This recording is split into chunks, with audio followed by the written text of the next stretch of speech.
So, as most of you probably know at this point, Return to Skylands Episode 2 is now out and has been released to the public for a couple of weeks now. And as most of you have probably guessed, a Beyond the Portal episode wasn't that far along because I have a lot of explaining to do. Now, the gap of time between RTS 0 and RTS 1 was about a month or so, and the time between Episode 1 and Episode 2 was about 4 months. As you could probably tell, that was a very long stretch of time, and there is a lot of things that need to be discussed and talked about today. Like the last time we did this, I'm going to be talking about the development, my thought processes for decisions made in the video, and a bunch of other things because some of the people in my Discord are absolutely deranged in the best ways possible.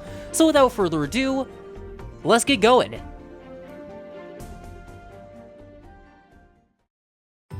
Now, before we talk about anything else, I want to discuss what I'm pretty sure Return to Skylands is known for outside of its storyline. Its animations. Now, I won't specifically talk about the backgrounds I use just yet because, oh my god, if there's anything I hate dealing with most in these videos, it's positioning the backgrounds to make the scenes work. But another thing I want to talk about is the sprites. Now, as you can probably expect, Kino got like 20 more sprites added to his dedicated folder, but the biggest worry I had for this project was shooting scenes with characters like Sunburn, Spyro, and Cinder. I know this sounds strange, but let me explain. Unlike Kino and the two other characters planned for this game, I can't make changes for their expressions or gestures on the fly. I usually have to make the most of everything using just 1 to 4 images. To get around this, I tried putting a little more emotion into my voice whenever they were on screen and tilted the images to try to convey some sort of emotion from them. I also began to experiment with sound and visual effects a little more as well, the most obvious being the part where Whirlwind jumps off the platform to save Kino, where I not only experimented with stuff like perspective and depth with Walla, but I also experimented with the motion blur effect.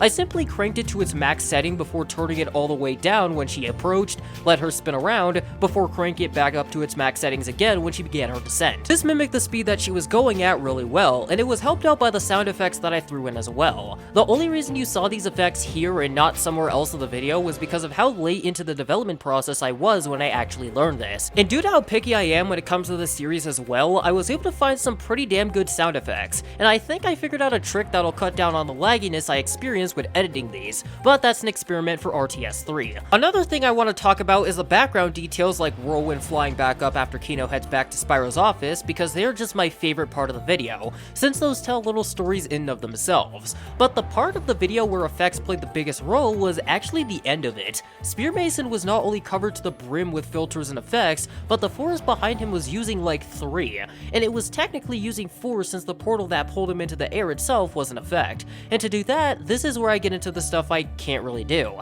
Now, even though I have access to about 100 people on my Discord, I don't want to saddle them with a ton of stuff because I don't have the money to pay them for it, and personally, I'm not sure if the animations are going to last for long. I know they are a pretty big part of Return to Skylands, but they are one of the biggest reasons why it takes so long. And once again, I don't like saddling people with work if they aren't going to get anything in turn, and the Return to Skylands videos do not make a profit enough to pay everyone. But enough complaining because there's something that I need to discuss, and that's Spyro's new role at the Academy because I know for a fact that at least one person is confused or at least a little perplexed about it because, like, Aurora is Neon's niece, so shouldn't she inherit things after he retires? Now, the reason I made Spyro the leader of the Skylanders this time around is for 2 reasons. Firstly, as I've been reading all the extra material involving him, I realize how much of a leader he's actively been. He's rallied and led them on tens of missions that we've seen and pulled them out of hairy situations. Compared to Aurora, who we really don't know that much about besides she's good at fighting, she's a sensei, and that she's Eon's niece, Spyro seems like the ideal choice since he also has a personal connection to a lot of the Skylanders. The second reason I did this is because Spyro is also the poster boy and one of the most popular Skylanders in the franchise. He has 3 variants, 2 dark versions, was spotted in concept art for Superchargers, which means it was extremely likely that he would have been one, and he was one of the guiding characters and Imaginators. He was perfect for the role as the leader after Eon, and since he was basically dragged into Skylands kicking and screaming, I wanted to give him at least a large role in the story. I didn't really want to snub Aurora though, so I decided to make her second in command because I know it would be confusing as hell if you couldn't play as Spyro. I also decided to make Cinder his secretary because, like, it would be funny, and plus they share a pretty close bond with each other. The next thing I want to discuss is the backgrounds because they all come from 3 sources. Stock images, me building the backgrounds like I had to do for that one window Kino looks out of, and my Discord. As most of you know, the images of the Academy and Spyro's office came from Zulfir, and the story behind that office image makes me think that Zulfir is a madman in the best of ways. office. Now, for Spyro's office specifically, that was the one thing that I didn't want to make a stock image, so I decided to go onto the Discord and ask everyone if someone could draw me Spyro's office, and not even 4 hours later, Zolfir dropped this image in location and backgrounds. Remember, I asked for this background at 12:07, he said that he was on it at 1:04, and then he sent it at 5:04. He literally drew Peak in 4 hours on the dot, and it was probably less considering that he had to download the image and then upload it to the Discord. Zolfir, if you don't already, you gotta get a job as a concept artist or something, because making these in the small snatch of time that you did is a feat in and of itself. But anyways, getting back on track, I would face a funny dilemma that I thought I left behind during the Woodborough video. And that was the angles. Now, once again, this was an easy fix. I just need to crop out the academy, tilt it down a bit, and place it in the back of the scene. Problem solved, right? No, it wasn't solved, because I had to deal with something else, and that was the resolution.